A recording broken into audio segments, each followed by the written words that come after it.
Sunday. Selamat beribadah, Tuhan Yesus memberkati. Mungkin hari-hari ini kita sedang mengalami hal yang gak mengenakan teman-teman. Atau mungkin kita sedang overwhelmed, kita lagi burn out. Tapi kalau siang hari ini kita bisa datang duduk ibadah di tempat ini bukan karena kuat dan gagah kita, bukan karena kemauan kita, tapi karena Tuhan yang sudah memilih setiap kita, Tuhan yang mau, Tuhan yang memilih setiap kita, Tuhan yang rindu untuk memulihkan setiap kita, amin. Sebelum kita masuk lebih dalam lagi untuk menyembah Tuhan, aku mau ajak kita semua satukan hati kita mau berdoa. Tuhan Yesus, terima kasih Bapa. Kalau Tuhan izinkan kami untuk datang di tempat ini, kami mau datang kepadamu Tuhan. Kami mau bawa setiap pergumulan kami, sebab Engkau membuka tangan-Mu untuk memulihkan setiap kami Bapa. Terima kasih Tuhan, terima kasih Yesus.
From the well, Jesus is calling.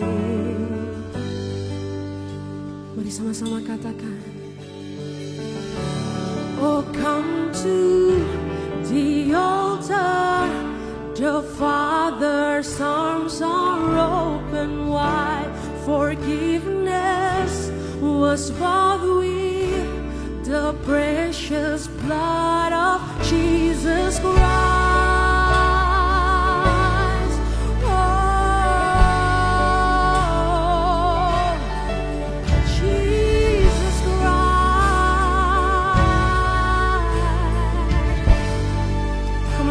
Sama-sama katakan.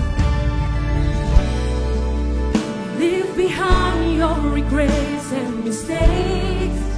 Come today, there's no reason to wait. Jesus is calling.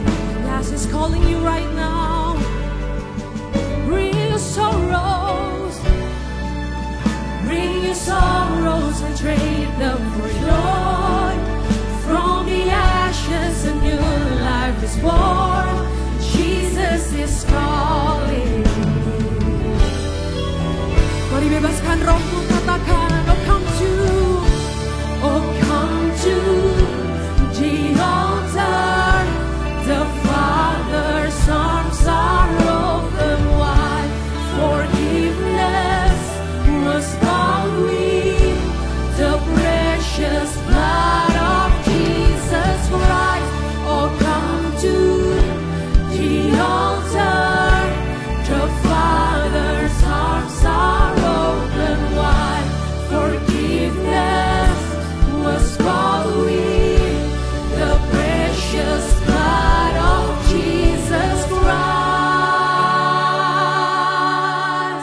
Oh,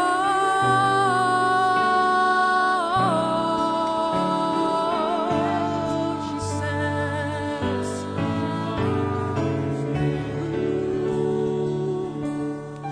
Oh, what a Savior. Isn't He wonderful? Sing hallelujah. Christ is risen.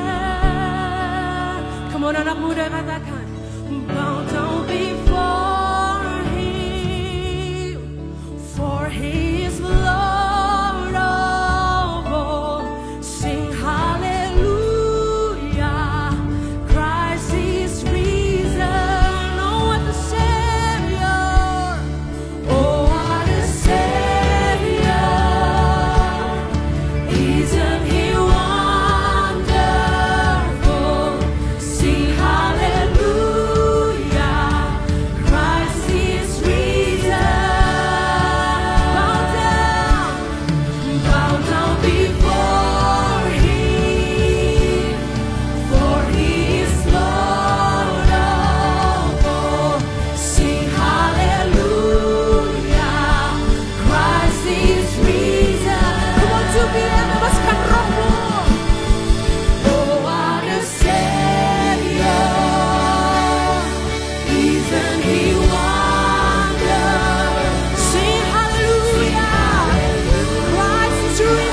was bought with the precious blood of Jesus Christ. Oh, come to the altar, the Father's arms are open wide. Forgiveness was bought with the precious blood of Jesus. Come on, come on. Oh, come to the altar, the Father's arms are open wide. Forgiveness was bought with the precious blood of Jesus Christ. Oh, come to the altar, the Father's arms are open wide. Forgiveness was bought with the precious blood of Jesus Christ. Beri tepuk tangan yang terbaik buat Tuhan. Ini kami Tuhan, anak-anak muda-Mu. Kami datang di hadapan Tuhan. Kami rendahkan diri kami dalam hadirat Tuhan. Sebab kami percaya ada pemulihan terjadi dalam hadirat-Mu. Kami mau lebih lagi menyembah-Mu, memuji-Mu Tuhan. Terima kasih Tuhan, terima kasih Yesus. Hanya di dalam nama Tuhan Yesus sama-sama katakan amin. Haleluya, shalom Tubian. Saya percaya kalau kita semua yang hadir tempat hari ini kita bersuka cita karena Tuhan kita. Amin. Amin. Mari shout haleluya. Let's go, bertepuk tangan buat Tuhan kita. Come on.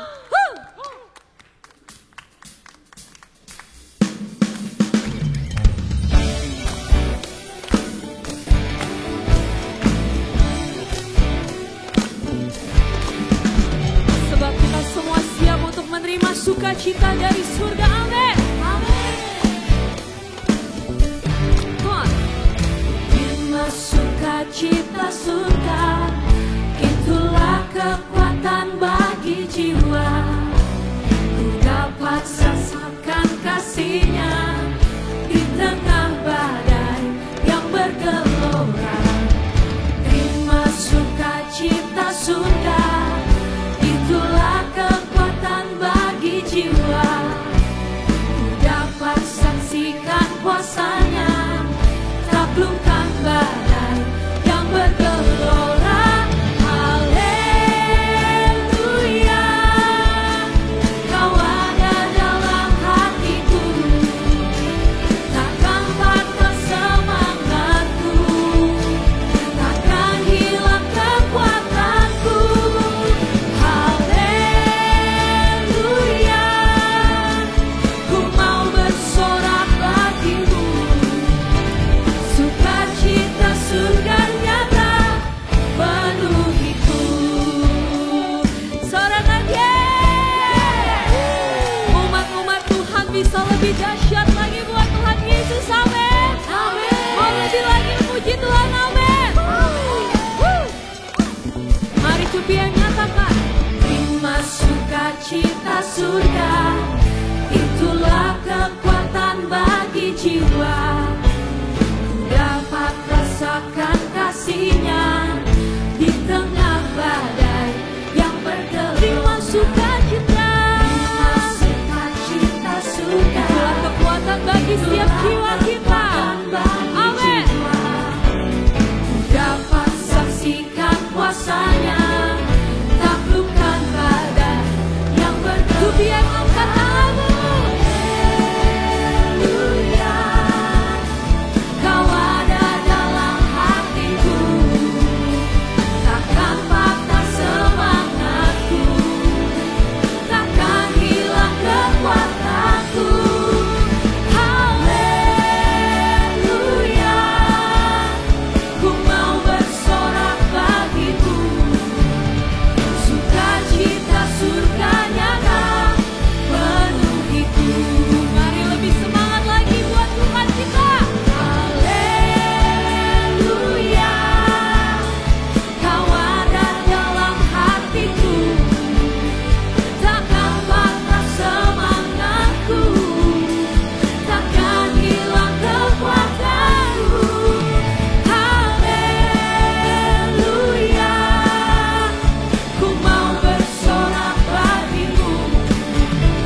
sukacita surga nyata penuhiku. Aku mau dengar Tupian bernyanyi buat Tuhan. Haleluya.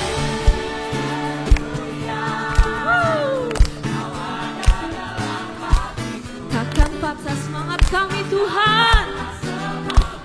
Amin. Takkan hilang kekuatan. Sekali lagi. Ku mau bersorak bagimu, sukacita surga nyata. Mari sambil bertepuk tangan kita nyanyikan. Haleluya. Kau ada dalam hatiku, takkan patah semangatku. Yang bersemangat mari nyatakan haleluya. Ku mau bersorak bagimu, sukacita surga nyata penuhiku. Come on, let's go. Haleluya. Kau ada dalam hatiku, takkan patah semangatku, takkan hilang kekuatanku. Haleluya. Ku mau bersorak bagimu, sukacita surga nyata penuhiku. Sukacita surga nyata penuhiku. Sukacita surga nyata penuhiku. Haleluya.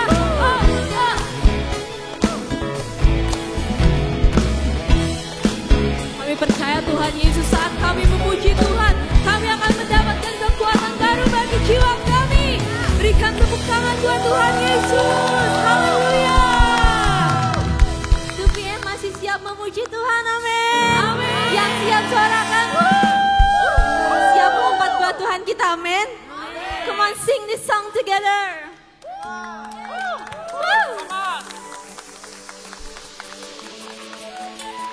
Sama-sama tepuk tangan kita, come on. Nyanyi bersama ya.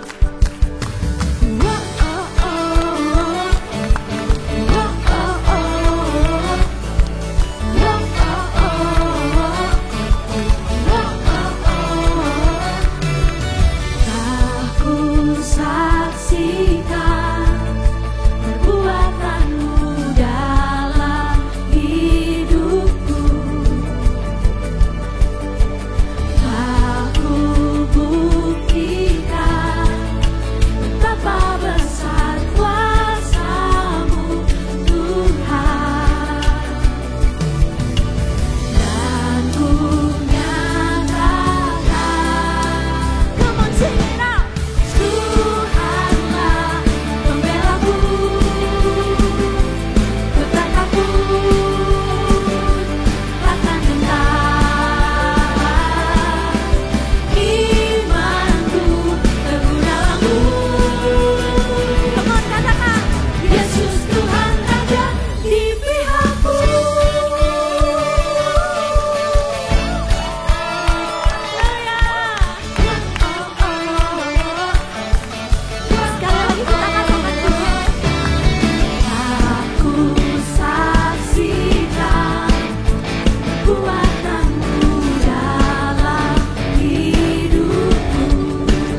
berperang gantikan kita. Amin. Sama-sama tepuk tangan kita. Kita mau deklarasikan pujian ini dengan segenap hati kita. Bersama nyatakan, hatiku bersuka penuh, jiwaku memuliakanmu, ku mau bersorak bagimu, ku mau tinggikan namamu. Kau berjalan di depanku, kau yang berperang gantiku, kau nyatakan mujizatmu, Tuhanlah kemenanganku. Hatiku bersuka penuh, jiwaku memuliakanmu, ku mau bersorak bagimu, ku mau tinggikan namamu. Kau berjalan di depanku, kau yang berperang gantiku, kau nyatakan mujizatmu, Tuhanlah kemenanganku. Biar musik memuji Tuhan, kita sama-sama tepuk tangan bagi Tuhan kita.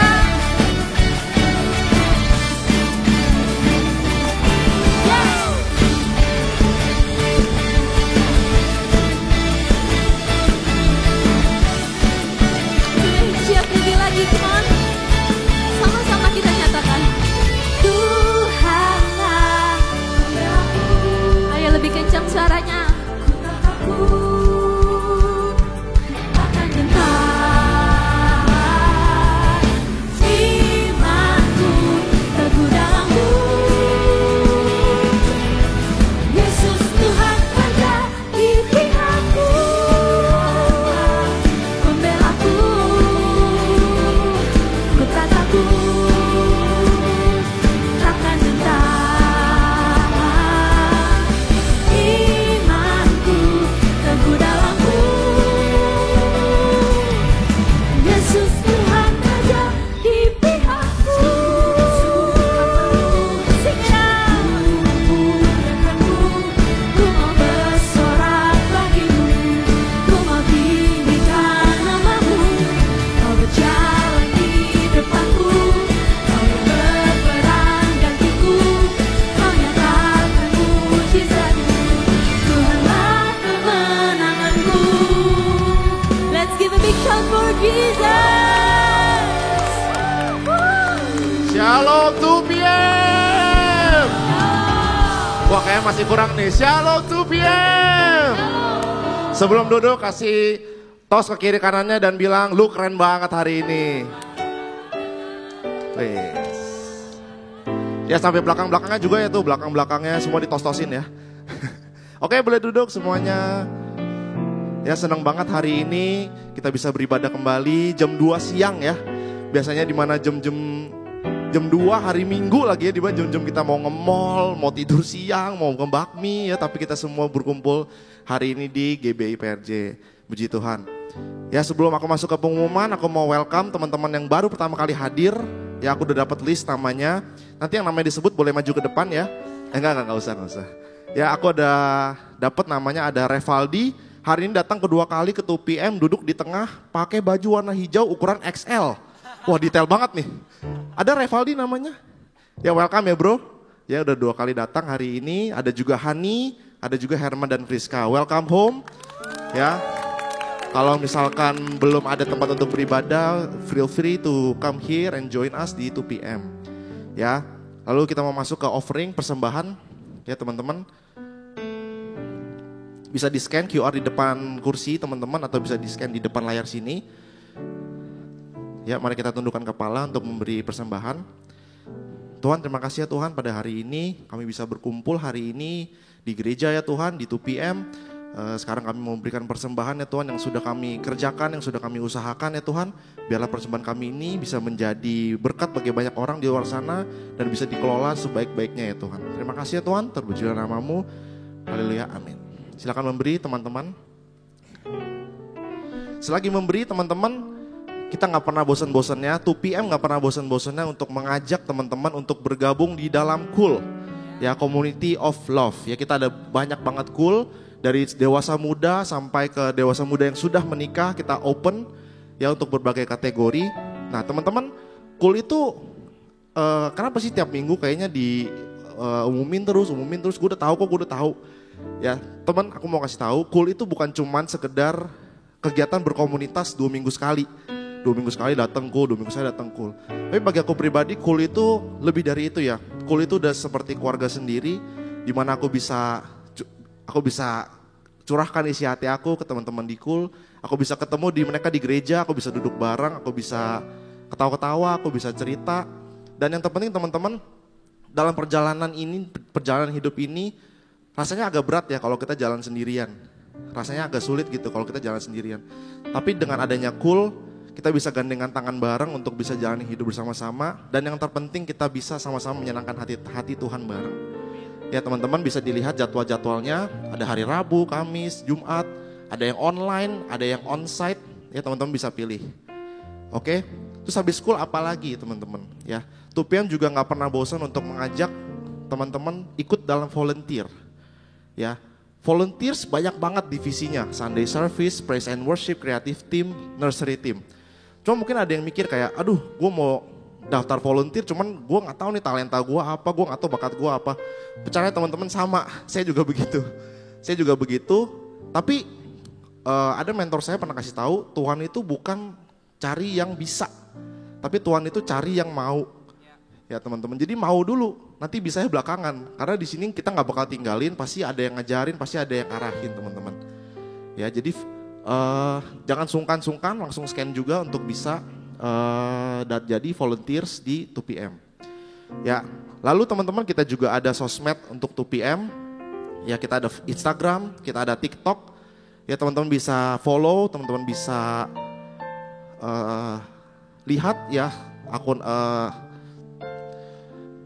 bisa lihat konten-konten sosial media kita di Instagram dan di TikTok. Ya, kita selalu akan kasih tahu berita-berita terkini, kita akan kasih tahu konten-konten terkini juga tentang 2PM. Dan biasanya di akhir minggu, di hari Sabtu, ya kita selalu open prayer request namanya, atau praise report. Jadi teman-teman bagi kalian yang butuh didoakan, atau mungkin ada mujizat yang kalian sedang alami, ya itu kalian bisa banget untuk taruh di situ, untuk share ke kita akan sama-sama doakan di sini. Ya, lalu aku sudah dapat beberapa prayer requestnya teman-teman. Aku boleh undang teman-teman untuk kita bersama-sama bangkit berdiri, kita mau doakan teman-teman kita. Mari kita tundukkan kepala. Ya Tuhan, terima kasih ya Tuhan untuk hari ini. Tuhan, kami mensatukan hati ya Tuhan untuk berdoa untuk teman-teman kami. Terlebih untuk teman kami yang sedang skripsi ya Tuhan. Biarlah ya Tuhan apa yang dia sedang kerjakan, apa yang dia lalui ya Tuhan bisa berjalan dengan lancar dan bisa lulus tepat waktu juga di kuliahnya ya Tuhan.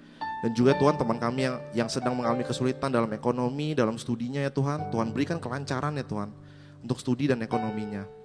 Dan juga untuk teman kami ya Tuhan yang mungkin sedang kesulitan ya Tuhan dalam mencari pekerjaan ya Tuhan. Sedang kebingungan harus melakukan apa ya Tuhan. Tuhan, aku tahu ya Tuhan Engkau adalah Tuhan yang maha tahu. Engkau adalah Tuhan yang maha penyedia ya Tuhan. Aku yakin ya Tuhan bahwa setiap hal ya Tuhan yang dia sedang lakukan sekarang, Engkau sedang mempersiapkannya ya Tuhan untuk mendapatkan pekerjaan yang terbaik ya Tuhan.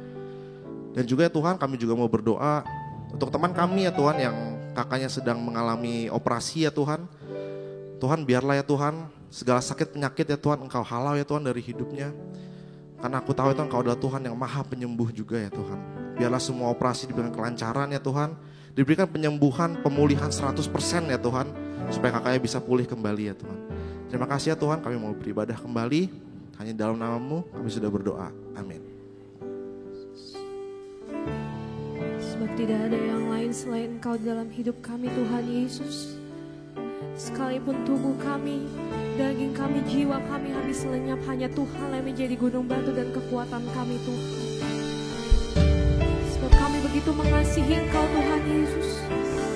Jiwa kami begitu merindukan Engkau Tuhan Yesus. Kami siap untuk menyembah-Mu lebih dalam lagi Tuhan.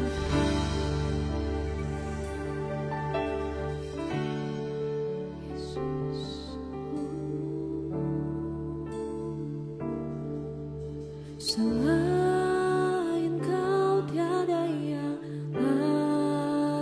lain, hanya Kau milikku di surga. Sekali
Kau selamanya.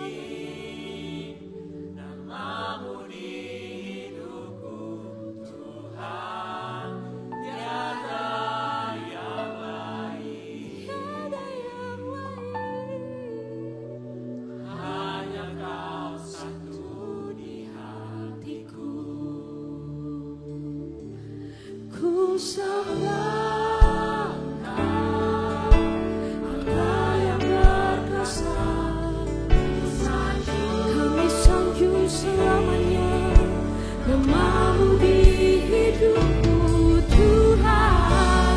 Tiada yang lain, hanya Kau satu di hatiku. Oh,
hatiku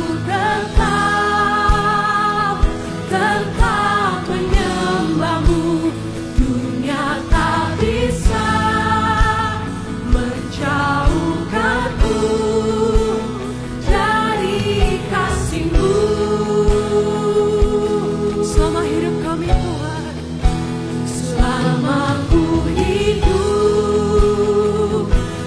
hidup bagimu. Mataku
Memang Tuhan kasih-Mu begitu besar sehingga tidak ada satupun Tuhan yang dapat memisahkan kami dari Engkau.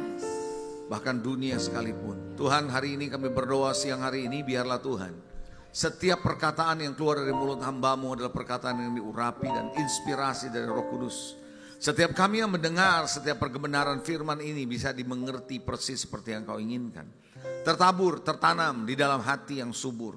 Mari Bapa berbicara kepada setiap kami. Urapan-Mu ada pada setiap umat-Mu. Apapun yang disampaikan tidak kembali sia-sia. Buat setiap kami menyadari bahwa kasih-Mu lebih besar daripada segala persoalan yang kami hadapi. Kekuatan-Mu lebih dahsyat dari setiap belenggu yang mengikat kami. Kuasa-Mu lebih dahsyat daripada kuasa yang ada di dalam kehidupan dalam dunia ini. Karena itu Tuhan, kami tidak perlu takut, tidak perlu cemas ketika kami menghadapi hidup ini. Mari Bapa berikan kekuatan internal kami sehingga di dalam diri kami kuat dan kami bisa menghadapi kehidupan ini dengan penuh kemenangan, ketenangan dan kasih karunia, damai sejahtera-Mu ada pada kami. Terpuji nama-Mu Bapa, dalam nama Yesus kami berdoa. Semua kita yang percaya dan siap diberkati Tuhan katakan amin, amin, amin. Puji Tuhan. Sebelum duduk katakan sebelah saudara, bersyukur duduk di sebelah kamu. Haleluya. Puji Tuhan. Praise the Lord. Amin. Tuhan memberkati kita semua. Berapa banyak orang-orang diberkati Tuhan? Haleluya. Ya, bisa bersama dengan Anda kembali, satu hal yang bersyukur saudara. Nah, saya diberitahu bahwa temanya adalah mengenai mental health issue. Saudara, memang mental health issue ini sekarang menjadi sebuah isu yang banyak terjadi, khususnya di orang-orang muda dan bukan cuma sekedar di orang-orang tua yang lebih senior, tapi lebih banyak di anak-anak muda. Nah saudara, tahukah sekarang ini, kemarin ini 2 minggu yang lalu kalau tidak salah, saya mengundang seorang hamba Tuhan, tapi sekaligus dia adalah seorang psikiater. Dia bicara di gereja, dia memberikan seminar mengenai parenting, bagaimana mendidik anak di dalam dunia digital, di dalam dunia yang penuh dengan tekanan-tekanan mental.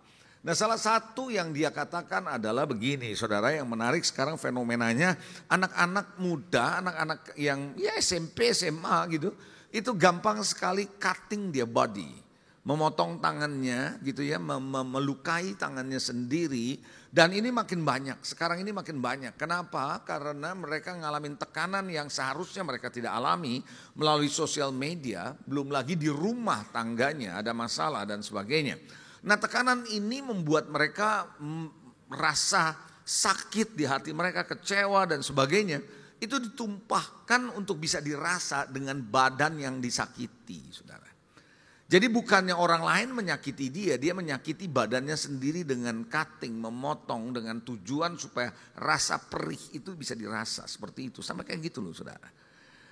Bagaimana saudara, tekanan-tekanan mental ini sekarang bukan jadi hal yang dianggap biasa, harus hati-hati. Nah, tim kami, saya cerita dulu ya sebelum saya masuk kepada poinnya.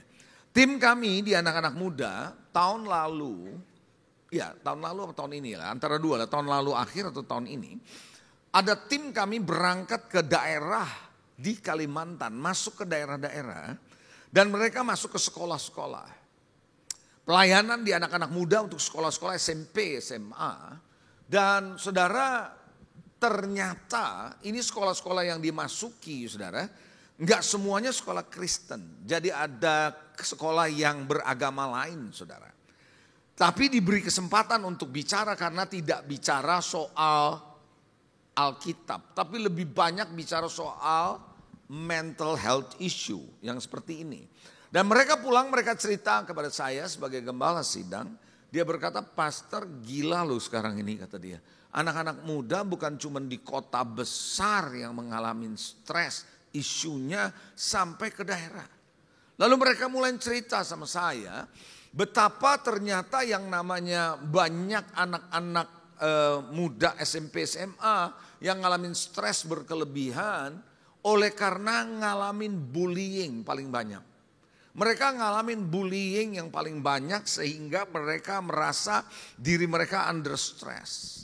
Dan tidak sedikit loh katanya mereka yang melayani bahwa ternyata identifikasi atau bukan identifikasi, tren ke arah mereka tidak ngerti identitas mereka sudah mulai ada loh di daerah, dia bilang. Luar biasa, yang lelaki nggak tahu lagi dia laki atau bukan, yang perempuan juga begitu. Oleh karena mental, persoalan mental. Ini nggak bisa dianggap enteng, saudara. Nah, Anda tahu ya kalau sekarang ini ada laki, perempuan dan lainnya, gitu kan ya? Ya, itu kalau di negara-negara maju seperti di Australia, di Amerika, khususnya Australia sih yang saya tahu, itu WC itu ada male, female, and others. Karena saya sendiri ngalamin, saya datang ke salah satu airport waktu sebelum saya berangkat pulang ke Jakarta. Bukan ke Jakarta lagi, saya mau pergi ke New Zealand. Saudara, di situ saya bisa melihat, saudara, ada male, female, and others. Itu sudah biasa buat mereka. Tapi sekarang ini berkembang di sekolah di Australia, salah satu sekolah saya lupa namanya. Karena ada salah satu pembicara dari Australia, termasuk relatif muda juga usianya 20-an, khotbah di gereja saya. Dia berkata bahwa di sekolahnya dulu itu sekarang ini katanya berubah banyak. Apa berubahnya saya tanya. Sekarang ini ada WC-nya nih katanya di sekolah dia yang dulu dia sekolah di Australia. Itu ada pria, wanita, lainnya, terus ada satu lagi. Mau tahu gak satu lagi apa? Anjing. Loh, saya bilang itu mungkin for dogs. No, it's not for dogs. Dia bilang ini bukan buat anjing. Tapi buat orang yang menganggap dirinya anjing. Can you imagine? Saudara, mungkin kita pikir, wow, apa ada? Jadi orangnya ini, saudara, berperilaku dengan pakai apa? Buat tutupan moncong anjing, jalan kayak anjing gitu loh ya. Lalu ada orang yang pegangin dia jalannya kayak, itu ada loh sampai kayak gitu loh. Itu sakit gak kira-kira? Orang itu lagi orang sakit itu loh, saudara. Nah, ketika dia bicara hari Minggu itu, saudara, apa yang terjadi? Ada salah satu anak muda usia 16 tahun di gereja saya. Saya cerita dulu nih, saudara, kenapa ini dunia ini tidak sedang baik-baik aja, dunia ini sedang sakit, saudara. Dan sakitnya bukan sakit fisik, sakit jiwa, sakit mental. Nah, saudara, anak muda ini yang berusia kira-kira 16 tahun, sekolah di sekolah internasional. Saya nggak usah sebut nama sekolah internasionalnya di Jakarta. Dan dia datengin saya karena dia datang sama orang tuanya. Dia bilang, pastor, karena kebetulan yang khotbah di hari Minggu itu orang yang dari Australia ini, dia nggak menunjukkan gambar sekelompok manusia yang seperti anjing gitu loh. Mereka sudah ada, bahkan sudah ada pertandingannya dan sebagainya gitu, kompetisi dan sebagainya. Jalan seperti anjing. Aduh, saya bilang ini kaget saya waktu ngelihat, saudara. Lalu anak muda itu datang ke saya, dia bilang, pastor, yang kayak begini jangan lihat cuma di luar negeri, di Indonesia udah ada. Saya bilang, what do you mean? Saya nanya, maksudmu apa? Dia bilang, udah ada di Jakarta, pastor. Kok kamu ngomong begitu? Loh, saya ini ngalamin gimana? Saya punya sahabat, dia bilang, saya sekolah di sekolah internasional tertentu, dia sebut namanya ke saya, tapi saya nggak mau sebut sama saudara. Lalu dia punya temannya juga sekolah di sekolah internasional di tempat yang lain, gitu loh. Ini cerita nih ya, ini bukan cuma karangan saya, ini real, ini cerita dari anak ini. Dia sekolah di sekolah lain internasional. Dia itu dulu teman baik saya, tapi sekarang saya udah menghindar dari dia. Kenapa? Karena sekarang dia mengidentifikasikan dirinya sebagai anjing, coba. Dan dia sudah punya kelompok di sekolahnya, teman-temannya yang berperilaku dan jalan seperti anjing. Can you imagine? Saya bilang benar, iya pastor, ini di Jakarta. Nah, dari situ saudara, saya bisa menyimpulkan gini, manusia yang ada hari-hari ini sedang sakit mentalnya. Makanya benar sekali kalau Anda dikasih tema adalah mental health. Kesehatan hari ini saudara yang paling banyak mempengaruhi di usia-usia seperti Anda adalah tekanan yang namanya isunya adalah mental. Pikiran, mental, jiwa. Kenapa? Karena kita suka melihat standar yang ditentukan atau omongan atau pemikiran atau konsep dunia yang sebenarnya kita tidak siap untuk menerima itu. Nah, Itu sebabnya kenapa kemarin saya bilang tadi ada minggu lalu atau 2 minggu lalu ada seorang dokter psikiater yang mengajar tentang parenting di gereja saya. Dia bilang kalau anak saya larang lu pegang sosial media, gadget gak ada cerita. Gadget hanya saya kasih kalau hari Sabtu, itu pun ada jamnya. Kenapa dia berkata demikian? Karena ada usia anak-anak yang tidak siap melihat, mendengar, menonton gitu ya. Semua yang ada ngomongan atau pemikiran yang dia nggak siap, nggak bisa filter. Betul ya? Maksud saya ngerti ya maksudnya. Dia nggak bisa filter dan dia anggap itu adalah suatu yang wajar, suatu yang normal buat orang-orang pada umumnya termasuk orang dewasa. Sehingga dia juga perlu seperti itu. Coba bilang sebelah saudara, dunia tidak baik-baik saja. Banyak yang lagi sakit loh saudara. Nah oleh karena itu saudara, kenapa hati-hati dengan sosial media yang Anda miliki. Sosial media tidak selalu menjadi sahabat buat saudara walaupun bisa saja menjadi bagian Anda bisa pakai untuk bisa membantu saudara punya produktivitas. Karena saya ingat sekali saudara, almarhum Steve Jobs, tahu kan kalau Steve Jobs pasti Anda tahu. Almarhum Steve Jobs pernah berkata kalau dia pergi makan bersama anak-anaknya dilarang bawa HP ataupun iPad. Anaknya pernah nanya kepada bapaknya, loh ke bapak, Anda yang nemukan bikinin HP Apple, kenapa saya nggak boleh? Dia bilang gitu. What's going on? Nah, penjelasan dari Steve Jobs menarik perhatian saya. Dia bilang begini, papamu bikin HP dengan teknologi itu, iPad sebagainya, itu bukan untuk komunikasi personal, menggantikan hubungan komunikasi personal. Tapi sebenarnya dipakai untuk meningkatkan produktivitas kerja orang. Jadi orang itu dia kasih tahu sama anaknya, pakai semua itu gadget ada untuk membantu pekerjaannya supaya bisa lebih cepat dan lebih produktif. Tapi itu tidak bisa dipakai untuk menggantikan komunikasi personal. So karena itu dia bilang peraturan buat Steve Jobs waktu dia masih hidup dengan anaknya, kalau pergi sama dia mau makan atau mau kemana pun tidak bisa bawa HP. Apalagi kalau lagi makan, nggak ada cerita. So kenapa? Ternyata dia tahu bahayanya apa. Nah saudara, sementara kita rajin browsing, kita rajin masuk lebih dalam di dalam sosial media, dan kita ketemu ada hal-hal yang justru bisa membahayakan jiwa dan mental kita. Nah oleh karena itu saudara, jangan heran kenapa sekarang ini penyakit jiwa, ketakutan, khawatir, cemas, gak bisa tidur, itu bukan hanya menghantui orang-orang yang sudah dewasa dan senior saja, tetapi termasuk anak-anak muda. Kenapa tuh? Gak bisa tidur, bergantung sama obat tidur dan seterusnya. Ini makin terjadi, dan yang menariknya adalah terjadi krisis identitas. Dia gak tahu lagi dia laki atau dia perempuan. Itu kenapa bisa ada pemikiran kayak begitu sih? Oleh karena melihat apa yang sedang terjadi di dunia sana. Tidak semua apa yang terjadi di dunia sana benar. Betul gak gitu saudara? Gak selalu benar. Dan apalagi salah satu rasa takut yang paling ditakuti oleh anak-anak muda sekarang adalah FOMO.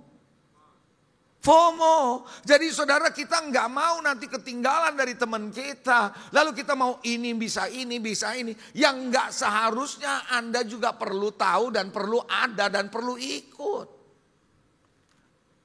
Betul nggak? Ngerti gak Bapak Ibu Saudara? Saudara sekalian, ini penting banget nih saudara. Nah bagi Anda yang sudah menikah, apalagi menikahnya masih baru kan, kalau usia begini ya. Hati-hati loh saudara, bisa-bisa keluarga saudara juga konflik. Hati-hati, ini sangat berbahaya sekali. Dan tanpa sadar ketika kita mengikuti kultur yang dibangun oleh sosial media, maka tanpa sadar cara berpikir di sosial media yang sebagian besar saya lihat tidak alkitabiah, membuat Anda bisa menjauh dari Tuhan dan mengejar yang salah demi saudara bisa bersama atau dengan teman-teman Anda. Kenapa pinjol bisa meningkat? Ayo, emang apa? Salah satunya adalah cara hidup yang enggak sebenarnya perlu dia hidupi, dia mau coba hidupi, ikutin dia yang ada di sosial media. Membeli gadget yang dia nggak perlu beli gadget, membeli sepatu yang dia nggak perlu beli sepatu, pergi jalan-jalan yang nggak dia perlu. Kenapa? Di gereja saya ada anak muda pernah terlibat pinjol. Kalau sudah terlibat pinjol, waduh, ngebohongnya luar biasa, saudara. Jadi sakit itu mental itu. Kenapa? Karena kita tanpa sadar mulai melihat standar hidup atau standar cara hidup atau cara berpikir yang tidak tepat. Jangan heran loh, orang bisa ke gereja tapi kering rohaninya. Hati-hati tuh. Coba bilang saudara-saudara, hati-hati. Nah, saya mau specifically bicara sosial media karena memang salah satu unsur yang membuat orang punya persoalan mental itu di sosial media sebenarnya. Saya tidak memusuhi sosial media, saya tidak anti sosial media, bukan itu. Tapi you have to use it properly, Anda harus gunakan itu secara tepat. Kalau enggak, itu akan membahayakan diri kita. Betul? Setuju ya? Oke. Mari kita akan lihat di dalam slide saya, yang saya punya beberapa slide yang saya mau persiapkan sama saudara. Mudah-mudahan bisa menolong saudara lewat slide ini. Di dalam slide pertama, dalam overcome, tema khotbah saya adalah overcome in a conflict. Bagaimana saudara bisa menangani atau menang atas konflik internal saudara atau konflik batin. Ya, mari kita lihat yang pertama. Social media, saudara akan menimbulkan kecanduan. Dari kecanduan akan merangsang otak depan saudara dan memunculkan yang namanya dopamin. Ini saudara adalah satu zat kimia yang ada di dalam otak saudara. Jadi Bapak Ibu saudara, saya mulai dulu sebelum saya jelaskan dopamin lebih jauh. Saudara tahukah saudara ketika Anda bermain dengan sosial media Anda candu. Mau buktikan nggak Anda kecanduan atau enggak? Coba aja Anda nggak pakai HP satu hari. Saya mau lihat. Anda bisa detox nggak itu? Rasanya Anda tidak bisa hidup tanpa HP. Ya? Dompet ketinggalan masih nggak takut. Tapi kalau HP ketinggalan separuh jiwa udah ketinggalan. Belahan jiwa ini udah ketinggalan. Ya kan gitu ya. Everything, even your dompet ada di situ, masalahnya kan gitu sekarang. Nah, saudara, itu menimbulkan nyandu. Coba bilang nyandu. You cannot live without it. Anda akan rasanya sakau kalau nggak pegang HP. Itu nyandu. Dan ketika Anda megang HP itu memunculkan zat di otak depan saudara namanya dopamin. Saya bukan dokter, tapi saya coba menjelaskan sama saudara dari pengalaman dari beberapa orang. Nah, saya coba cari apa itu dopamin. Dopamin adalah zat kimia di dalam otak saudara dan saya yang bisa meningkat kadarnya saat seseorang mengalami sensasi yang menyenangkan. Nah, saudara, sensasi yang menyenangkan ini contohnya Anda konsumsi makanan yang Anda suka, enak bener, itu dopamin tuh muncul. Dan itu menimbulkan nyandu, ketagihan. Atau Anda minum minuman keras, membuat Anda rasanya senang, itu dopamin. Lalu kemudian ada orang yang berjudi, itu dia rasanya senang, dia berjudi, itu dopamin memacu dia. Nah, tanpa sadar kalau terus dipacu, termasuk pornografi, itu membuat dopamin itu muncul dan akhirnya saudara Anda nyandu, keikat di situ. Jadi saudara bukan cuma sekedar gadget, barang, tidak. Tapi ada unsur keterlibatan otak saudara di situ. Lalu saudara, dopamin ini, next slide-nya. Dopamin ini berperan besar, saudara, di dalam mempengaruhi emosi seseorang. Nah, di sini kita masuk mental health. Mempengaruhi emosi, gerakan, sensasi, kesenangan. Saudara, dan bahkan konsentrasi, bisa merasakan rasa sakit. Itu dari dopamin loh. You can feel hurt, Anda bisa merasa sakit, Anda bisa merasa senang, itu dopamin. Ternyata. Jadi rupanya saudara tanpa sadar dimulai dari sosial media yang Anda terus berinteraksi, Anda rasanya senang. Makanya jangan heran ya kalau orang pegang HP bisa ketawa sendiri ya. Haleluya. Betul ya saudara. Ketawa sendiri, bisa senyum sendiri gitu loh. Itu tanpa sadar nagih, Anda mau browsing terus saudara. Sampai jarimu kapalan kan gitu kan. Terus gitu. Dan tanpa sadar saudara itu akan menimbulkan saudara punya emosi terganggu. Kalau Anda gak hati-hati. Mempengaruhi emosi itu. Next, slide berikutnya. Seseorang yang mengalami kelebihan dopamin, saudara, dapat dihubungkan dengan beberapa komplikasi serius. Wow. Beberapa gangguan yang dapat terjadi pada umumnya berhubungan dengan mental. Jadi tanpa sadar kenapa mental health bisa terjadi because of this dopamin yang berlebihan. Anda pacu terus dopamin dalam diri saudara, ini bisa menimbulkan komplikasi. And mental problemnya di sini. Lalu dilanjutkan seperti schizophrenia atau gila itu, sakit gila itu bisa sakit jiwa di situ. Dan kelainan bipolar. Saya melihat sekarang banyak orang masalah psikis terjadi di anak-anak muda. Jangan pikir saudara bahwa ini biasa, tidak. Itu yang menyebabkan kelainan mental yang berbahaya kalau tidak segera ditangani. Ini ada data di tahun 2019, memang 6 tahun yang lalu, datanya mungkin sekarang akan lebih banyak lagi.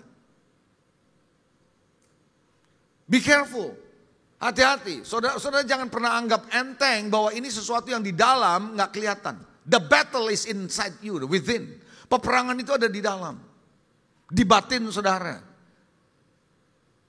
Makanya saudara yang dikasih Tuhan, kemarin yang terjadi adalah pembunuhan Charlie Kirk. Yang nangkep usia 22 tahun. Yang nembak itu usia 22 tahun. Apa persoalannya kita nggak tahu. Saya dengar aja, ini nggak tahu benar apa enggak kan, namanya juga dengar saudara. Saya dapat informasi bahwa anak ini merasa kalah dalam perdebatan.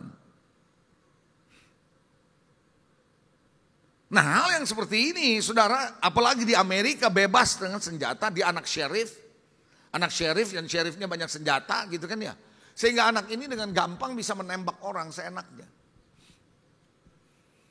Jadi itu sebabnya yang kehadiran sosmed tidak selalu menjadi sahabat. Saya nggak bilang semua itu adalah musuh saudara, enggak. Tapi hati-hati saudara. Kenapa? Karena setiap orang termasuk saudara di sini, bisa nggak Anda taruh opini Anda di Anda punya sosial media? Bisa. Nggak tersaring, nggak teruji, makanya orang bisa khotbah apa saja yang dia mau khotbahin yang sesuai dengan pikirannya di sosial media loh. Dan ketika Anda khotbah, ini gini contoh aja nih, contoh ya. Kalau saya nih nggak setuju dengan satu pengajaran tertentu, misalnya, ini misal, kalau saya nggak begini ya, ini cuma misal loh ya. Saya setuju dengan kawin cerai, misalnya, which is saya nggak setuju. Tapi seandainya saya nih termasuk pendeta misalnya yang masih mengokekan kawin cerai. Lalu saya masukin pengajaran itu. Bisa dong? Bisa, setiap orang bebas kok saya masukin. Apa yang terjadi? Netizen yang mirip kayak saya akan nge-like gak? Akan dukung gak? Dia akan bilang, nah yang ini bener gitu kan?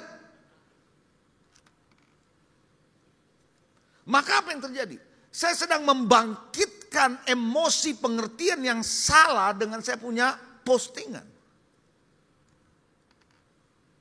Makanya jangan heran sekarang ini kalau saya mau ngomong lagi dalam konteks gereja, ada orang yang gak setuju persepuluhan. Lalu diposting gak setuju persepuluhan, maka orang yang memang gak setuju persepuluhan lihat itu, ini yang benar, gitu gak? Nggak perlu ke gereja, nggak perlu. Cukup di rumah nonton online. Orang yang cocok itu masuk postingan. Yang diposting sama orang yang cukup dikenal namanya. Entah dia pendeta atau bukan. Nah yang ini gue cocok. Nah yang masalahnya adalah ketika kita mendapatkan pesan dari postingan yang ada. Kita nggak punya filter. Apalagi di usia-usia yang lebih remaja. Nggak punya filter. Jangan heran banyak anak-anak muda pun kepingin bunuh diri. Kenapa nggak kuat? Mental ini nggak kuat. Karena memang usianya belum siap untuk menghadapi kayak gitu. Bisa kepengen bunuh diri saudara.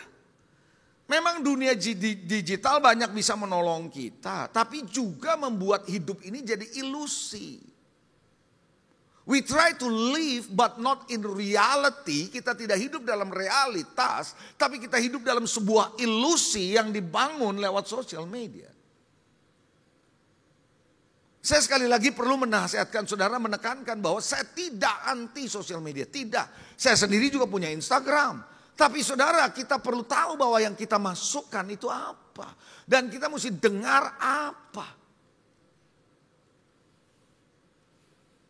Kalau kita nggak punya filter, jangan suka dengerin kalau kita nggak punya filter, paham ya? Nah ini penting banget. Nah kita akan masuk poinnya. Kita lihat slide berikutnya. Ada 3 hal yang Anda harus perhatikan, atau 3 pemicu dan penyebab dari mental health yang saya sebut the 3 C's, 3 C. C yang pertama adalah compare. Sadar gak saudara yang membuat saudara punya masalah dalam mental karena Anda membandingkan dirimu dengan orang lain? Lewat mana? Yang dulu Anda gak tahu temenmu yang sudah tinggal di luar kota, di luar negeri. Anda gak pernah tahu keberadaannya kayak apa. Dulu sekolahnya sama, uninya sama di Jakarta tapi dia sekarang pindah di tempat lain. Anda gak tahu. Tapi begitu di sosial media Anda lihat dia. Wow, temen gue dulu sekolah, gue lebih pinter angkanya. IP gue lebih tinggi dari dia. Dia nih IP-nya pas-pasan. Tapi kok dia punya toko, dia punya mobil, dia punya rumah. Gue ini masih kere. Ngerti maksud saya? Lalu Anda mulai compare. Ketika Anda mulai compare dengan teman-temanmu, dengan orang-orang yang lain, teman di kantor. Membuat saudara tidak lagi tenang. Mental saudara goncang. C yang kedua adalah compete. Setelah Anda compare, you gonna compete. Ada kompetisi. Nah hidup ini memang boleh saja berkompetisi. Tapi kompetisinya harus yang benar gitu loh. Tanpa sadar karena kita compare, kita kompetisi. Nanti kompetisinya justru yang membuat kita jauh dari Tuhan. Kalau sudah compare, kalau sudah compete, maka yang ketiga di tengah namanya konflik. Terjadi yang namanya konflik. Nah saya akan masuk satu persatu di dalam konteks ini. Saya mulai dengan compare. Tahukah Bapak Ibu Saudara di dalam 2 Korintus 5, 16, 17 firman Tuhan bilang begini. Sebab itu kami tidak lagi menilai seorang juga pun menurut ukuran manusia. Coba bilang ukuran manusia. Tahukah saudara yang ada di sosial media itu kebanyakan ukuran manusia? Ada mobil, ada rumah, ada gini. Itu manusia punya ukuran.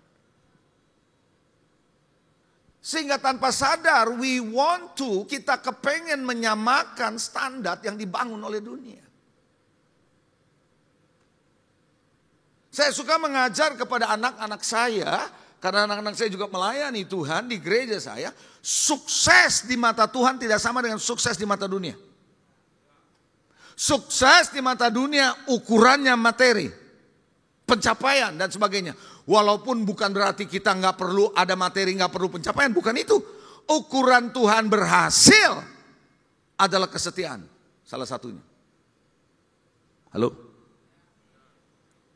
Tahukah saudara ketika Tuhan memberikan perumpamaan tentang talenta, masih ingat gak?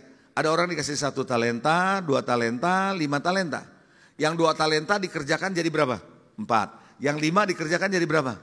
10. Lalu diserahkan kepada Tuhan. Tuhan ngomongnya untuk 2 orang ini sama loh. Dia bilang baik benar perbuatanmu, hai hambaku yang baik dan setia. Dia nggak bilang sukses. Padahal sukses itu. Karena Tuhan lagi mau kasih tahu sama saudara, ukuran Tuhan bukan suksesnya engkau dari 2 jadi 4, 5 jadi 10. Tapi engkau setia mengerjakan apa yang aku suruh kerjakan. Nah ini kalau Anda nggak punya filternya, Anda akan ke bawah dengan standar ini. Saya baca ulang. Sebab kami tidak menilai seorang juga pun menurut ukuran manusia. Dan jika kami pernah, dia bilang menilai, ini Paulus bilang pernah menilai Kristus menurut ukuran manusia. Sekarang kami tidak lagi menilainya demikian. Jadi siapa yang ada dalam Kristus, ia adalah ciptaan baru. Yang lama sudah berlalu, sesungguhnya yang baru sudah ada. Ukuran netizen adalah ukuran yang dipakai dalam standar dalam kehidupan ini. Yang kebanyakan bicara soal apa? Gaya hidup lah, sukses lah, punya mobil lah, punya inilah, punya villa lah. Jangan heran kalau Anda sudah mulai masuk ke dalam jebakan comparison atau compare. Apa yang bakal Anda alami? Anda merasa tidak aman, merasa tidak tenang hidup ini. Anda merasa kenapa saya begini aja ya? Anda akan iri. Saudara tahu iri itu akan membuat saudara punya mental atau Anda punya jiwa jadi rusak karena iri. Anda gak akan pernah bisa bersyukur karena Anda iri orang mau punya ini, Anda mau punya itu dan sebagainya. Makanya pinjol laku di sini.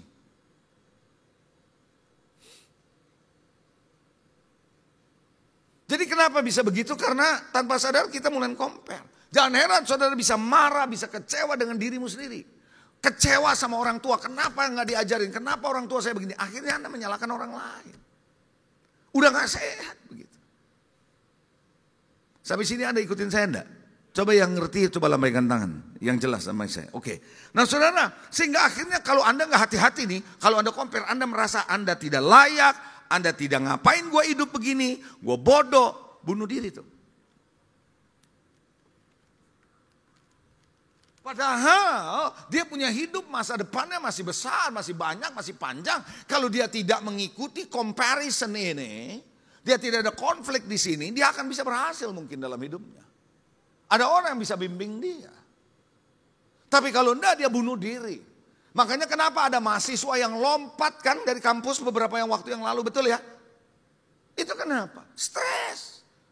Ternyata orang tuanya cerita bahwa ada orang yang lompat itu yang di Petra itu, yang di Surabaya, itu karena apa? Karena dibully. Jadi kita punya persoalan mental, akhirnya apa? Kita tidak produktif di kantor. Akhirnya kerjaan gonta-ganti terus. Salah satu penyebab kenapa banyak saudara tanpa sadar Gen Z tidak agak sulit ini dalam dia bekerja. Karena di mental health ini. Anak saya tentunya jauh lebih muda dari saya. Dia pegang anak sekolah minggu. Dia bilang, Dad, dia cerita sama saya. Ini anak-anak sekolah minggu ini gawat ini.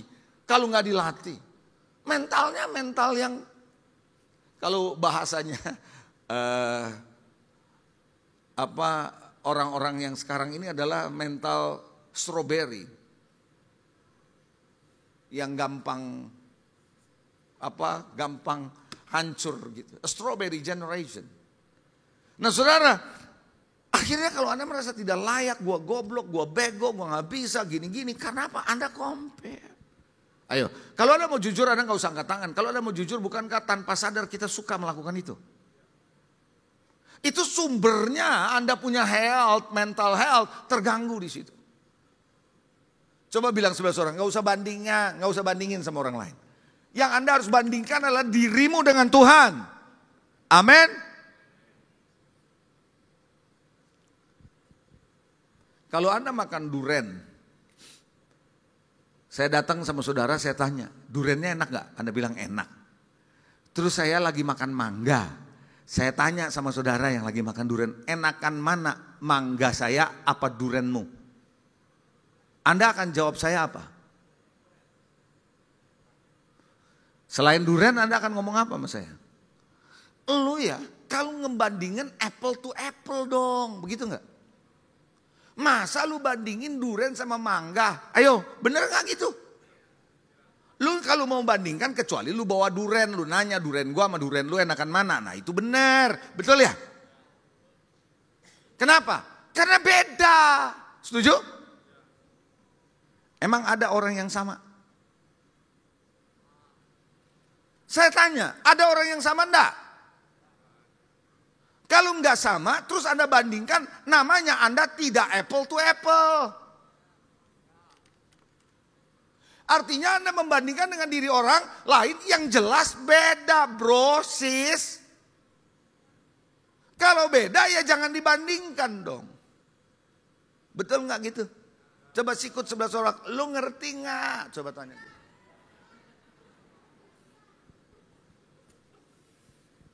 Lah kenapa kita bandingkan? Ya teman kita, ya teman kita. Kita adalah kita. Dia ada jalannya, saya ada jalannya. Kalau dia nggak ada Tuhan, saya ada Tuhan yang bisa nolong saya. Come on, betul nggak gitu?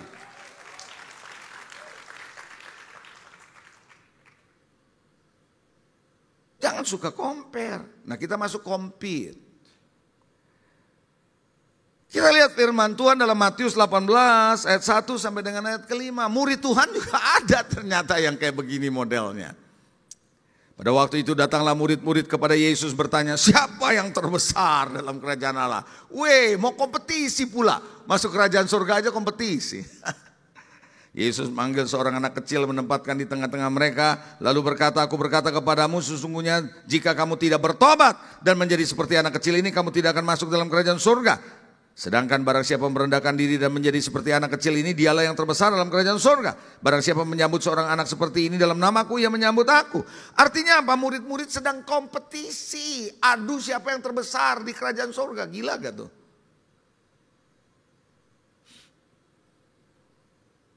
Kompetisi jadi salah ketika fokusmu adalah mengejar yang salah. Saya gak bilang kompetisi itu gak baik. Kompetisi perlu sih.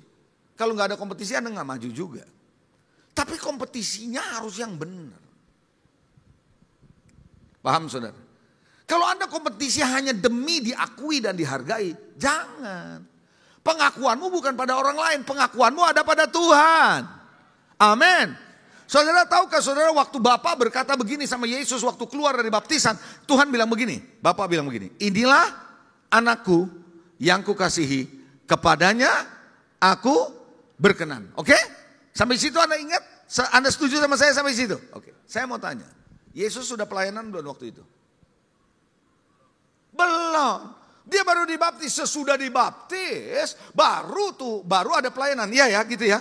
Nah artinya apa? Sebelum ada pelayanan, sebelum ada pencapaian, Bapa di sorga bilang aku sudah berkenan sama dia. Perkenanan saudara bukan karena Anda berapa banyak yang Anda hasilkan, Anda kerjakan. No, tapi adalah perkenanan because of the favor of God yang ada dalam diri saudara. Kalau Anda ngerti ini, Anda mau hasilnya kayak apapun selama Anda setia dan berjalan sama Tuhan seperti Yesus melakukan kehendak Bapa, Tuhan berkenan. Coba bilang sebelah orang, gak usah kompetisi bro. Anda kompetisi terus sama hal yang salah, akhirnya Anda gak seimbang dalam hidup ini yang berbahaya saudara. Dengar ya, kalau orang yang suka kompetisi, ya spiritnya penuh dengan competition, dia selalu ingin kelihatan lebih menonjol dari orang lain. Dia kepengen menjadi orang yang lebih dihargai dari orang lain. Orang yang berkompetisi dengan tidak sehat selalu ingin dihargai, ingin dilihat orang. Ingin berkata, I am somebody. Anda bayangkan Yesus mati di atas kayu salib dalam kondisi telanjang babak belur saudara. Apa yang perlu dibanggakan secara manusia? Tapi dia melakukan apa yang Bapa sudah rencanakan dalam hidup dia. Hidup ini is not about competition. Bukan kompetisi. Tapi hidup ini adalah belajar bersyukur dengan apa yang Tuhan sudah berikan dan tanamkan dalam hidup kita. Ada amin? Jangan compare, jangan compete. Anda kalau sudah mulai compare, Anda pasti compete. Dia punya ini, saya mau punya ini. Dia bisa ini, saya mau punya ini, bisa ini. Sementara Anda dengan dia talentanya beda, grace-nya, kasih karunia-nya beda, anointing-nya beda, jalannya beda. Anda bandingkan, gak boleh. Alkitab berkata bahwa setiap orang punya perlombaan. Dalam Ibrani pasal 11 atau 12 berkata bahwa setiap orang punya perlombaan yang diwajibkan bagi dia. Jadi saudara, ada perlombaan yang Anda gak diwajibkan, tahu enggak?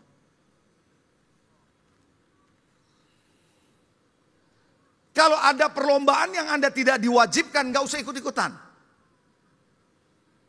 Kalau Anda baca dalam kitab Ibrani ada itu. Kita ada dalam sebuah perlombaan yang diwajibkan oleh Tuhan. Jadi ada perlombaan yang tidak diwajibkan. Kalau gak diwajibkan berarti kewajiban buat orang lain dong. Setuju? Nah, yang ketiga konflik. Nah, ketika terjadi konflik, saudara, yang terjadi adalah Anda tidak lagi bisa bedakan mana virtual, mana reality. Makanya teknologi selalu bikin tambahan VR. Supaya yang virtual kelihatan realitas. Ini yang bahaya. Roma 7:19-25. Saya akan bacakan firman Tuhan. Saya berharap saudara nangkep ini dan ini menjadikan pola buat saudara untuk tidak membiarkan diri Anda sakit secara mental. Ya. Roma 7:19-25. Sebab bukan apa yang aku kehendaki yang baik yang aku perbuat. Melainkan apa yang tidak aku kehendaki yaitu yang jahat yang aku perbuat. Terjadi konflik. Dalam diri Paulus terjadi konflik. I want to do something good yang aku mau lakukan baik tapi bukan yang baik yang aku lakukan. Konflik dia. Sadarkah saudara kalau Anda compare, Anda compete, pasti akan ada konflik dalam dirimu. Apalagi kalau Anda ke gereja rutin tiap minggu. Dengerin khotbah, sementara Anda tahu Anda punya komparisi, konflik di dalam diri saudara. Di satu sisi Anda mau melakukan apa yang kebenaran firman, tapi di sisi Anda dijejalin dengan hal yang dari luar, ini konflik. Nah kalau Anda gak kuat, itu yang bisa bikin orang stres. Lalu yang disalahin pendeta, kenapa pendeta khotbahnya begitu? Lah pendeta kan khotbah kebenaran. Betul ya? Lanjut ayat 20. Jadi jika aku berbuat yang tidak aku kehendaki, maka bukan aku lagi. Bukan lagi aku yang memperbuatnya. Tapi dosa yang diam dalam aku. Demikian aku dapati hukum ini. Jika aku mendaki membuat apa yang baik, yang jahat yang ada padaku. Sebab di dalam batinku aku suka akan hukum Tuhan. Tapi di dalam anggota tubuhku aku melihat hukum lain yang berjuang melawan hukum akal budiku. Membuat aku menjadi tawanan hukum dosa yang ada di dalam anggota tubuhku. Sementara Anda datang ke gereja dengar khotbah Anda, amin, haleluya, Anda suka dengan hukum itu. Tapi ketika Anda menghadapi realitas, waduh ini dosa bangkit. Keinginan daging bangkit. Konflik tuh. Konflik. Maka Paulus berkata, aku manusia celaka. Siapa yang bisa melepaskan aku dari tubuh maut ini? Syukur kepada Allah oleh Yesus Kristus Tuhan kita. Salah satu yang bisa menyelesaikan konflik batin saudara is coming to Jesus. Kembali kepada Yesus. Bukan dunia ini. Anda siap menjalani kehidupan tanpa harus ada konflik? Anda berkemenangan, you overcome the inner conflict. Nah sekarang bagian terakhir. Gimana caranya Anda menang atas setiap konflik ini? Bukan berarti Anda harus buang Anda punya gadget. Enggak, saya enggak nganjurin itu juga. Tapi Anda harus punya sesuatu. Anda pegang HP, tapi HP-mu tidak mempengaruhimu. Nah itu lebih penting tuh. Betul nggak gitu? Saya akan kasih Anda tips.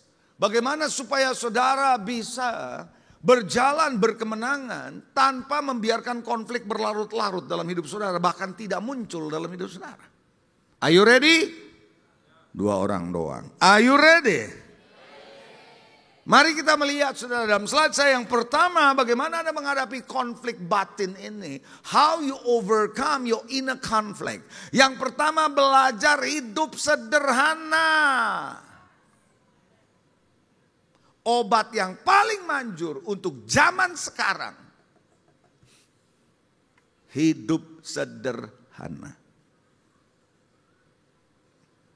Yang bikin saudara compare and conflict, yang compete yang akhirnya jadi konflik. Karena kita tidak mau hidup sederhana.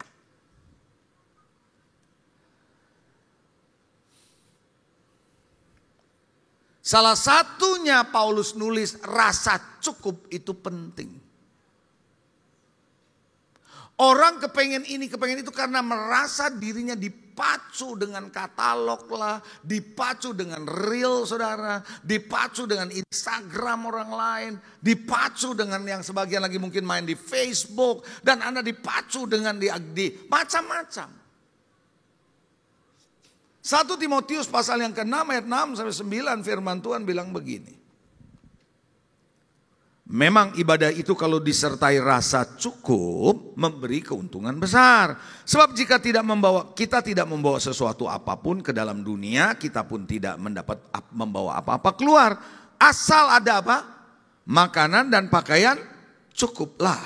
Tetapi mereka yang ingin menjadi kaya, bukan berarti Tuhan salah loh dalam konteks kayanya. Tapi ingin yang dikejar tuh kekayaan terus. Itu sebabnya dia jatuh ke dalam pencobaan, ke dalam jerat, ke dalam berbagai nafsu yang hampa. Yang mencelakakan dan menenggelamkan manusia ke dalam keruntuhan dan kebinasaan. Rasa cukup ini penting. Coba kita lihat. Ayat satu lagi nih, Lukas 3 ayat 14. Prajurit-prajurit Romawi waktu itu bertanya kepadanya. Apa yang harus kami perbuat? Jawab Yohanes kepada mereka, jangan merampas, jangan memeras, cukupkan dirimu dengan apa? Gajimu.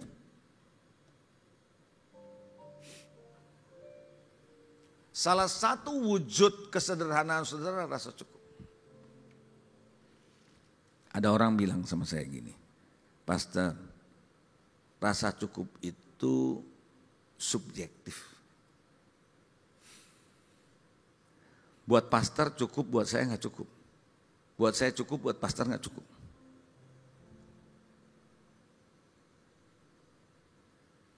Yang menentukan standar hidup itu bukan orang lain, tapi kita. Belajar untuk hidup cukup dengan apa yang Tuhan berikan sama hidup. Saya kasih kesaksian ya. Long time ago in Bethlehem, berapa puluh tahun yang lalu ketika saya belum full time di gereja. Tapi di gereja di mana saya melayani sudah ada full time. Ada 2 full time. Yang satu worship leader full time. Yang satu sopir gereja full time. Kalau menurut saudara mana yang lebih gede gajinya? Atau persembahan kasihnya?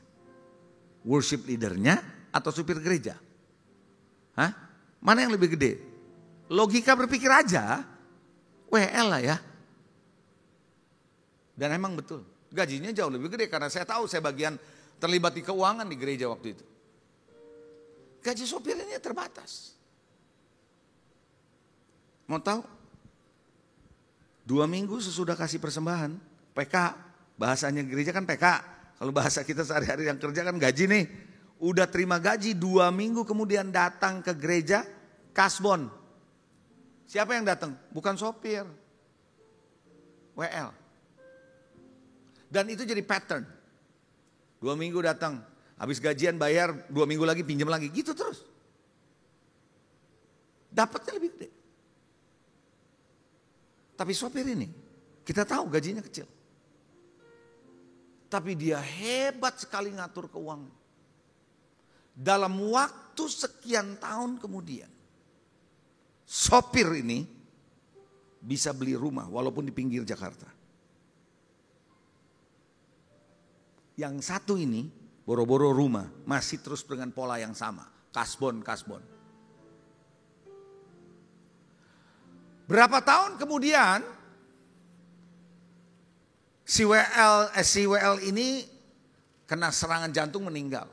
Tapi sopir masih ada di gereja. Saudara mau tahu, terakhir berapa tahun yang lalu sopirnya sudah meninggal. Baru kita tahu, dia punya 2 rumah. Yang satu dia kontrakin, yang satu rumah dia tinggal. Sopir gereja. Yang menentukan bukan soal gajinya, you bisa kelola nggak dengan baik. Itu yang membuat dia, saudara, tidak compare, dia tidak compete, dia jalani. Hidup sederhana itu penting. Saya nggak bilang hidup pelit loh ya, bukan itu yang saya maksud. Coba bilang sederhana. Saya tahu saya sudah waktunya habis karena ada tanda-tanda akhir zaman.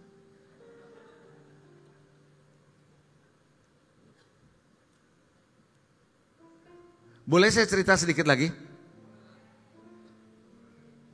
Ini kisah yang Anda mungkin sudah sering dengar. Ada 2 petani di desa. Jam 2 siang, jam 1 siang habis makan siang. Mereka duduk di dipan sambil merokok, ngopi, makan singkong. Ada pengusaha dari Jakarta datang mau membeli produk-produk pertanian yang mau diproduksi massal dalam bentuk makanan chips gitu. Dia bilang sama bapak ini, karena nggak betah lihat ada orang desa yang jam 1 ini santai-santai gitu. Pak, bapak ngapain? Habis makan begini, kok tidur-tiduran? Kerja dong pak, ini masih siang. Si petani bilang gini, Pak kerja buat apa? Habis-habisan gitu. Orang Jakarta tahu sendiri ditanya gitu. Dia jawab, kerja biar banyak supaya dapat duit lebih banyak. Oh gitu ya. Terus kalau duit udah lebih banyak mau ngapain Pak? Kalau duit udah lebih banyak, kamu bisa beli tanah di sebelah supaya kamu punya ladang bisa lebih gede. Oh gitu. Terus kalau ladang udah lebih gede kenapa Pak? Hasilnya lebih banyak. Kalau hasilnya lebih banyak, kamu bisa dapat duit lebih banyak. Kan gitu. Orang Jakarta kan gitu hitungannya. Oh gitu. Lalu dia bilang kalau duit udah lebih banyak mau ngapain? Lah kalau kamu duit lebih banyak, kamu bisa beli traktor. Sehingga kalau kamu beli traktor, kamu gak perlu kerja sendirian, tapi traktor bisa bantu kamu dan hasilnya bisa jauh lebih cepat, lebih banyak. Dan kamu bisa jual dan dapat duit lebih banyak. Oh gitu. Terus kalau duit udah lebih banyak lagi mau ngapain Pak?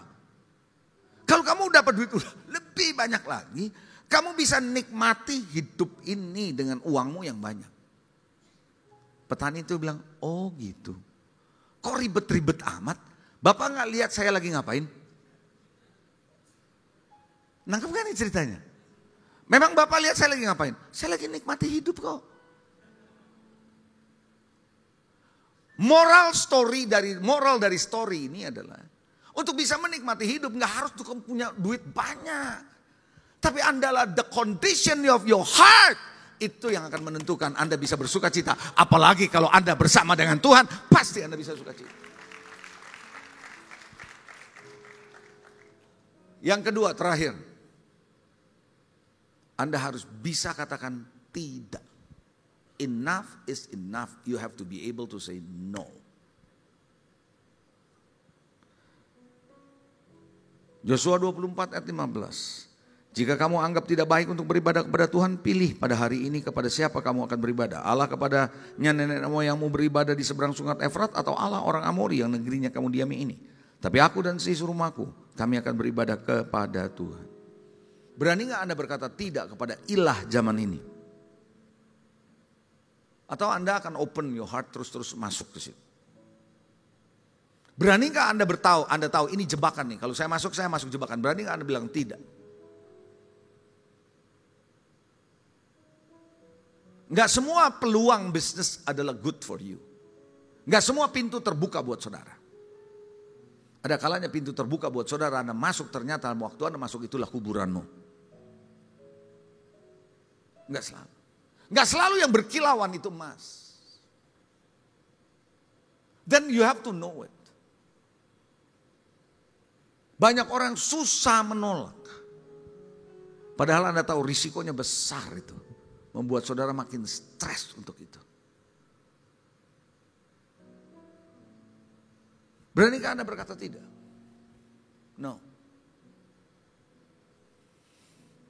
Dunia akan terus menjebak saudara untuk masuk dalam jebakan dia menjelang kedatangan Tuhan yang kedua kali.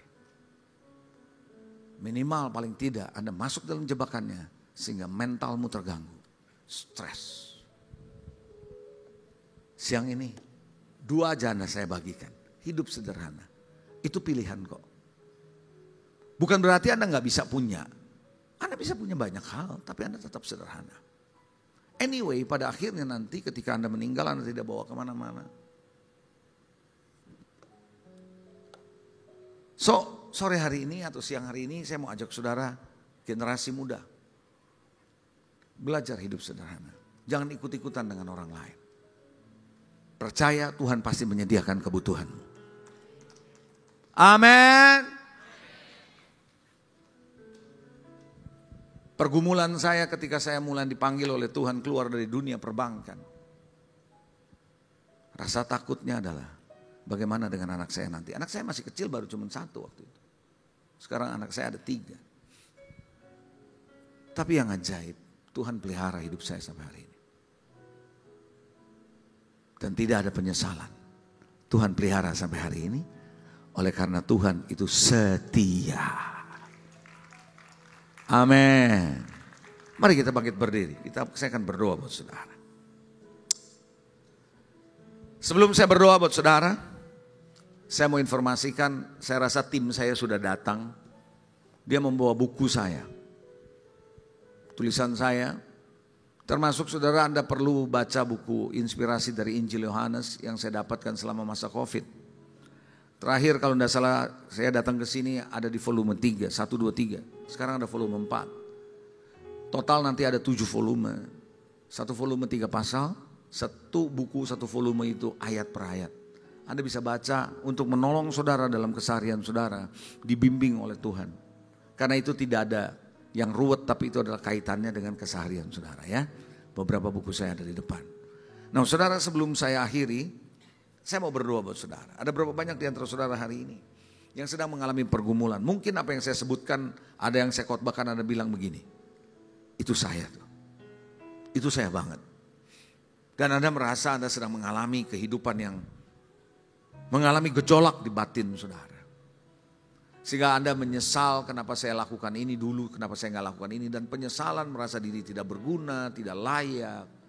Anda merasa kecil, Anda merasa tidak berdaya dan sebagainya dan sebagainya. Padahal Anda adalah orang yang berpotensi di mata Tuhan. Kalau Anda orangnya dan Anda berkata, Tuhan tolong aku untuk aku bisa menjadi lebih dari pemenang sebagaimana firman-Mu. Dan aku bisa lewati semua masa sulit ini, tekanan ini, mental health ini. Dengan 2 step yang aku harus jalani untuk bisa berkata tidak dan hidup sederhana. Ajari aku. Kalau Anda merasa Anda butuhkan ini, Anda boleh angkat tangan kananmu tinggi-tinggi. Saya mau berdoa dari tempat ini. Supaya Tuhan memberikan kekuatan kepadamu di dalam pertempuran batin saudara. The battle is within you. Pertempuran di dalam. Overcome the conflict inside you. The inner conflict. Tuhan, aku berdoa untuk mereka yang mengangkat tangan di hadapanmu dengan jujur, mereka mengangkat tangan. Kejujuran mereka Engkau hargai.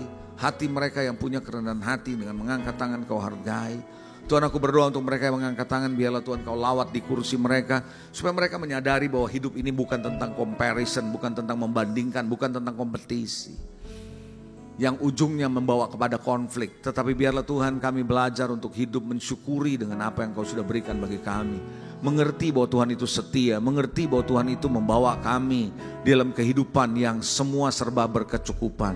Engkau akan mencukupi kebutuhan, bukan keinginan kami. Yang sering terjadi adalah konflik antara kebutuhan dan keinginan kami. Tuhan, Kau cukupi segala kebutuhan kami. Aku berdoa biarlah Tuhan, umat-Mu yang ada di tempat ini menyadari bahwa pertempuran yang akhir zaman ini bukan pertempuran fisik saja, bukan pertempuran spirit saja, tapi pertempuran dalam jiwa kami. Berikan kami kekuatan untuk melewati masa-masa ini. Tuhan, berikan kekuatan untuk mereka yang mengangkat tangan. Lawat mereka, jamah mereka, buat mereka strong di dalam Engkau. Sehingga Engkau tahu Tuhan apa yang mereka harus lakukan di hari-hari ke depan. I thank you Lord Jesus. Aku serahkan umat-Mu dalam tangan-Mu. Hamba-Mu boleh selesai menyampaikan firman-Mu, meteraikan firman ini. Jadikan kuat dalam hidup mereka. Dalam nama Yesus kami berdoa. Yang percaya katakan, amin. God bless you.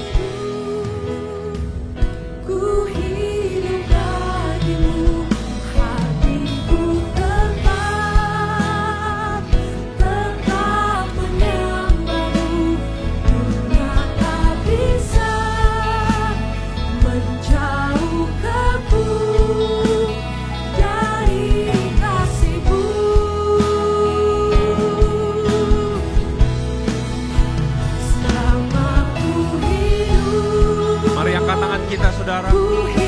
hidup bagimu, mataku tetap memandangmu. Dunia tak bisa menjauhkanku dari kasih-Mu.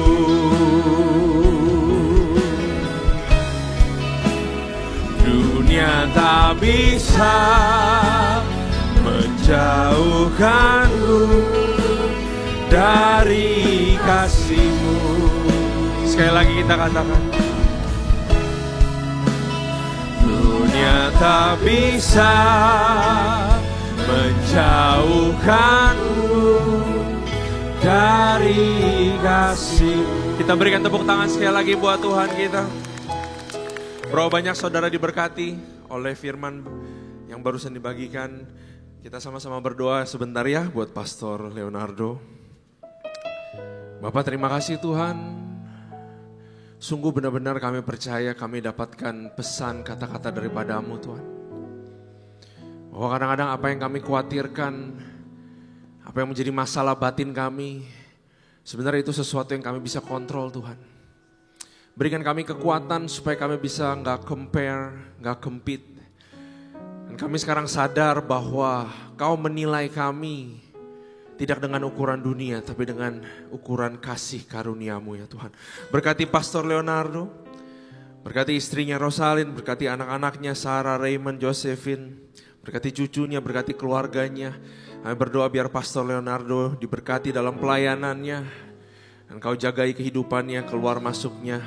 Kami berkati dia dalam nama Tuhan Yesus. Kita akan akhiri ibadah kita. Saudara, mari angkat tanganmu. Bapa, kami terima kesembuhan sakit penyakit yang ada di dalam. Baik itu sakit batin, baik itu sakit mental, baik itu kekhawatiran, stres Tuhan. Terima kesembuhan daripada Tuhan. Terima kasih karunia daripada Allah Bapa. Penyertaan damai sejahtera daripada Tuhan Yesus Kristus. Dan persekutuan manis daripada Roh Kudus yang menyertai kita. Terus menerus tidak pernah akan berhenti. Terima kasih daripada Allah Bapa. Hanya di dalam nama Tuhan Yesus. Haleluya. Amin. Kasih tepuk tangan sekali lagi buat Tuhan kita. Happy Sunday semua.